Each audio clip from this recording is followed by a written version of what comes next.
అందరికీ గణతంత్ర దినోత్సవ శుభాకాంక్షలు. ప్రధానంగా ఈరోజు Saptagiri high school correspondent Shri Nagesh Reddy గారు, మేడం అనిత గారు మరియు ప్రజ్ఞాభారతి అధ్యక్షులు శ్రీ నాగేశ్వరరావు గారు, మణి మేడం, స్కూల్ సప్తగిరి స్కూల్ యొక్క అధ్యాపక బృందం మరియు విద్యార్థులు, వారి పేరెంట్స్, వచ్చిన ఆహ్వానితులందరికీ గణతంత్ర దినోత్సవ శుభాకాంక్షలు. ప్రధానంగా ఈరోజు నేనేదో చెప్పడానికి రాలేదు. నిజానికి మన విద్యార్థులు వాళ్ళు ఉపన్యసించిన తీరు, ఎన్నో విషయాలు వాళ్ళ స్పీచెస్లో చెప్పడం జరిగింది.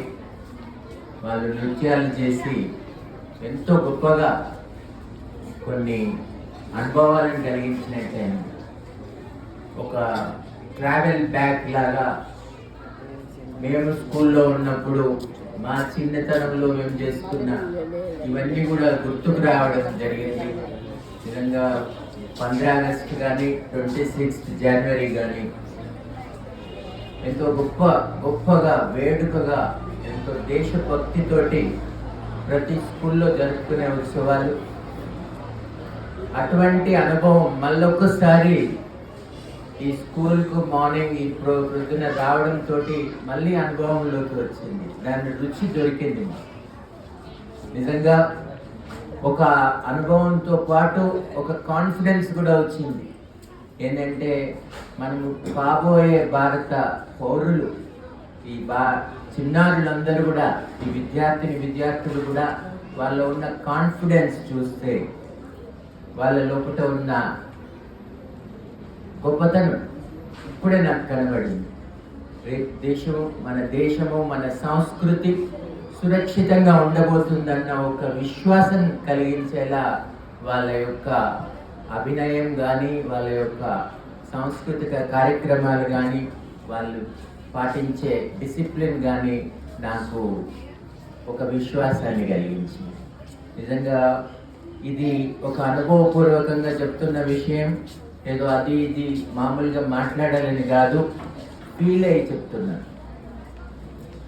నిజంగా ఇటువంటి పరిస్థితుల్లోపట, ఇంత చిన్న విద్యార్థుల్లోపట ఇటువంటి సమన్వయం, అంతేకాకుండా వారిలో ఉన్న విశ్వాసం, అవన్నీ కూడా తొలగిసలాడుతున్నాయి. ఈ కృషిలో ఇక్కడున్న అధ్యాపక బృందం గొప్ప కాంట్రిబ్యూషన్ ఉంది. అంతేకాకుండా మేడం అనిత గారిది మరియు నగేష్ రెడ్డి గారి కూడా వారి యొక్క ప్రోత్సాహంతో ఈ విధంగా పిల్లల లోపల మంచి విశ్వాసం కలిగించే విధంగా వాళ్ళని తీర్చిదిద్దుతున్నారు. మనము గణతంత్ర దినోత్సవం అంటే ఏంటి? మనం ఒక రాజ్యాంగాన్ని ఏర్పరచు. దానికి రాజ్యాంగం అంటే మనము స్వతంత్రంగా ఎలా ఉండాలి. దానికి పునాది ఏంది? మనకు స్వతంత్రం రావడం. అంటే 15 ఆగస్టు రోజు మనకు స్వతంత్రం వచ్చింది. ఈ 26 జనవరి రోజు మనము మన రాజ్యాంగాన్ని ఏర్పరచుకొని గణతంత్ర దేశంగా మనము మన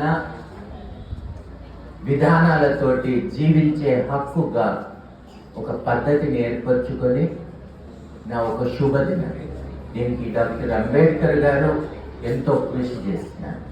ఎంతో మంది త్యాగదనులు సాక్రిఫైస్ చేసి ఈ దేశానికి స్వాతంత్రం తెచ్చిన తర్వాత మనం ఎలా బ్రతకాలి, మన జీవితం ఎలా ఉండాలి, అందరికీ సమానత్వం, అందరూ కూడా సమన్వయంగా దేశాన్ని అభివృద్ధి పరచాలి. దానికి గాను ఒక రాజ్యాంగాన్ని ఏర్పరచుకోవాలి అని రాజేంద్ర ప్రసాద్ గారి అప్పటి రాష్ట్రపతి గారి అధ్యక్షతన ఒక కమిటీ ఏర్పడింది. అది దాదాపు 2 సంవత్సరాలు ఇంకా ఎక్కువగానే కృషి చేసి ఇంత గొప్ప రాజ్యాంగాన్ని నిర్మాణం చేయడం జరిగింది. అందులో డాక్టర్ అంబేద్కర్ గారు ప్రధాన ఆర్కిటెక్ట్గా, ఈ కాన్స్టిట్యూషన్ ఆర్కిటెక్ట్గా మనం గుర్తించుకోవాలి. కనుక ఆ రాజ్యాంగాన్ని గౌరవించడం అంటే మన సంస్కృతి సాంప్రదాయాలను, మన దేశాన్ని, మన అన్నింటినీ గౌరవించుకున్నాం. మనకు ఈ రాజ్యాంగం ద్వారానే ఒక ఉనికి వచ్చింది. మన గొంతుకలో ఈ వాయిస్కు ఒక స్ట్రెంగ్త్, ఒక బలం చేకూరింది. మన భావాలకు ఒక గౌరవం దక్కింది, ఒక ఐడెంటిటీ ఏర్పడింది. కనుక రాజ్యాంగ సంరక్షణ లోపల మనం ఎల్లప్పుడూ కూడా జాగరూకులై ఉండాలి. ప్రతి ఒక్కరు కూడా ఈ దేశం బాగుపడాలని ఆలోచించాలి. ఈరోజు ఇస్రోలో కానీ, DRDO సంస్థల్లో కానీ గొప్ప గొప్ప ప్రయోగాలు విజయవంతంగా నిర్వహిస్తున్నారు. వాళ్ళంతా ఒకటే మాట ఏమనుకుంటున్నారు? నేను ఈ దేశానికి ఏదైనా గొప్పది చేసి, ఈ దేశంకు ఏదైనా గొప్ప మేలు తలపెట్టాలి, ఈ దేశం ఎల్లవేళ రక్షించబడాలి అనే ఒక కృత నిశ్చయంతో ఆ శాస్త్రజ్ఞులు పనిచేసి మన దేశ రక్షణ లోపల తోడ్పడుతుంది. ఈ మిసైల్స్ గురించి ఒకరు మాట్లాడినారు, స్పీచ్ ఇచ్చినారు. అంటే వాళ్ళు కాంట్రిబ్యూట్ చేయాలి, నేను నా దేశానికి ఏదైనా చేయాలి, ఈ సంస్కృతిని, ఈ దేశాన్ని కాపాడుకోవాలి. అది వాళ్ళ యొక్క దృఢ నిశ్చయం. అదేవిధంగా ఇప్పుడున్న విద్యార్థులు కూడా అక్కడ ఉన్న శాస్త్రజ్ఞులు ఒకనాడు మీలాంటి విద్యార్థులే.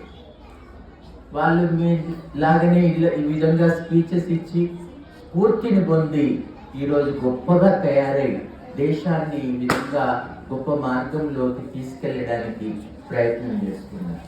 నేను అదే చూడబోతున్నాను. మీరు కూడా, ఇంత చిన్న పిల్లలు కూడా రేపు దేశానికి ఏదైనా చేయాలి అన్న కృత నిశ్చయంతో మంచి మార్గంలో నడిచి జీవితంలో సెటిల్ అయి ఆ తర్వాత దేశ సంరక్షణకు, దేశ బాగోగుకు, అభివృద్ధికి ఏదైనా మీ తరఫున మీరు చేస్తే దేశము ఒక గొప్ప, అంటే ప్రపంచంలోనే నంబర్ 1 దేశంగా అభివృద్ధి చెందుతుంది. దాంతో మళ్ళీ లాభపడేది మనమంతా. ఐఎమ్ ఎన్ ఇండియన్ అని ప్రౌడ్గా, నేను భారతీయుణ్ణి అని ప్రౌడ్గా చెప్పుకోగలిగే స్థితి ఇప్పుడున్నది, ఇంకా మెరుగవుతుంది. మన దేశం 1947, 1950, 26 జనవరి, 15 ఆగస్టు అంతకు ముందు కూడా గొప్ప వైభవశాలి అయిన దేశం మన సంస్కృతి. అటువంటిది ఆ పునర్వైభవ స్థితిని మళ్ళీ మనం కల్పించుకోవడంలో ఈ రాజ్యాంగము, దాని సంరక్షణ దోహదపడుతుంది. అంటే అప్పటి పూర్వకాల వైభవాన్ని మళ్ళీ మనం తిరిగి సాధించడం లోపల ప్రతి జనరేషన్, ఈ విద్యార్థులు కూడా ఇతోధికంగా కాంట్రిబ్యూట్ చేస్తే కానీ ఆ పునర్వైభవ స్థితి రాదు. కనుక ఇటువంటి